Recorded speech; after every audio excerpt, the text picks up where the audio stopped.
यूं तो राहुल गांधी के बिहार पहुंचने की वजह से सबसे ज्यादा असहज नीतीश कुमार और भारतीय जनता पार्टी को होना चाहिए था, लेकिन हुआ इसका उल्टा है। राहुल गांधी के बिहार पहुंचने, बेगूसराय में कन्हैया कुमार के साथ पदयात्रा में शामिल होने और महज 24 मिनट तक इस यात्रा में मौजूद रहने के बावजूद जिस तरह से बीजेपी ने राहुल गांधी पर निशाना साधा है, उसने ये जता दिया है कि राहुल की इस यात्रा से न तो नीतीश को कोई फर्क पड़ा है और न ही बीजेपी को, बल्कि फर्क पड़ रहा है तेजस्वी यादव और लालू यादव को, जिन्हें राहुल की इस यात्रा में दिल्ली वाली तैयारी दिख रही है। नमस्कार, मैं हूं अविनाश और आप देख रहे हैं एबीपी लाइव।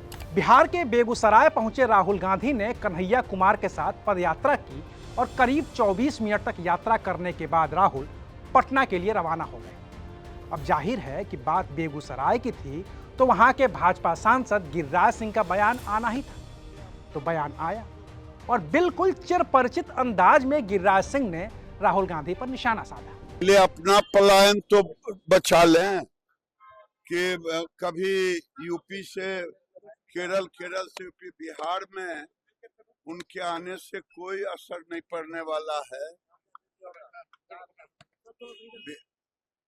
बिहार में वो आवे, घूमे, भरम फैलावे। नीतीश कुमार और मोदी की सरकार है। 2005 के पहले का बिहार 2005 के बाद के बिहार में देखें। यहाँ इंफ्रास्ट्रक्चर, यहाँ सड़क बना है, रोड बना है, गंगा पर पुल बना है, रोजगार मिला है। 8 लाख लोगों को सरकारी नौकरी नीतीश कुमार ने दी है, आगे भी 4 लाख देने वाले हैं। जहाँ वो जा रहे हैं बेगूसराय में, कल भी मैं कहा, आज भी कह रहा हूँ, उनके पिताजी 85 में कह के गए थे कि पेट्रोकेमिकल्स बनाएंगे। 2 बार एमपी बने, कभी नहीं बनाए। और मोदी सरकार 25,000 करोड़ लगा करके वहाँ रिफाइनरी को बनाए, पेट्रोकेमिकल सब बन रहा है, फर्टिलाइजर बन रहा है, 17 गो पुल बना है। वो क्या देखने जाएंगे? आए, घूमे, जाएं, नौटंकी करें, भरम फैलाएं। उनको भगवा रंग से नफरत है, इसीलिए वो सफेद रंग चुने हैं। मूस मोटैया लोड हुई है उनके आने से कोई। अब गिरिराज सिंह राहुल का पलायन रोकने की बात कर रहे हैं, क्योंकि राहुल जिस यात्रा में शामिल हुए थे वो पलायन रोको यात्रा ही थी, जिसकी अगुवाई कन्हैया कुमार कर रहे हैं। कन्हैया कुमार को लोकसभा चुनाव में गिरिराज सिंह मात दे चुके हैं, तो गिरिराज को अभी कन्हैया से कोई खतरा नजर नहीं आ रहा होगा।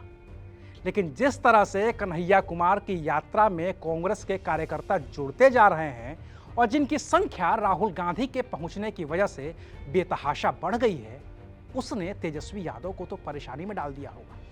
क्योंकि याद करिए 2019 का लोकसभा चुनाव, तेजस्वी हर हाल में कन्हैया कुमार को बिहार में स्थापित होने से रोकना चाहते थे, और तभी तो गठबंधन के बावजूद बेगूसराय में तेजस्वी ने कन्हैया के खिलाफ उम्मीदवार देकर उनकी हार पर अपनी भी मुहर लगाई थी। तब गठबंधन लेफ्ट के साथ था और कन्हैया भी लेफ्ट के साथ ही थे। लेफ्ट के छिटकने की वजह से तेजस्वी की सेहत पर कोई असर पड़ना नहीं था, तो तेजस्वी ने वो रिस्क ले लिया।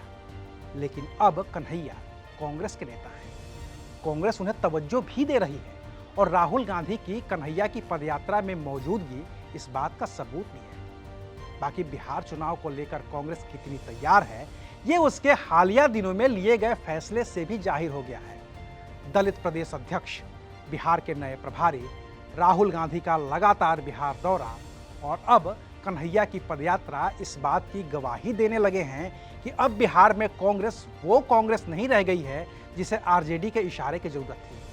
अब बिहार में कांग्रेस को चाहिए फुल इज्जत, और उसी इज्जत की खातिर राहुल गांधी ने दिल्ली पटना एक कर दिया है। ऐसे में मुश्किल तेजस्वी और लालू के सामने है। लालू तेजस्वी कांग्रेस को अभी अपने सहयोगी के तौर पर ही देख रहे हैं और उम्मीद कर रहे हैं कि वो जो कहेंगे कांग्रेस मान लेगी। लेकिन पहले हरियाणा और फिर दिल्ली में जो हुआ है, उसे देखकर तो लगता नहीं है कि कांग्रेस 2019 लोकसभा या 2020 विधानसभा या 2024 लोकसभा वाले मूड में है।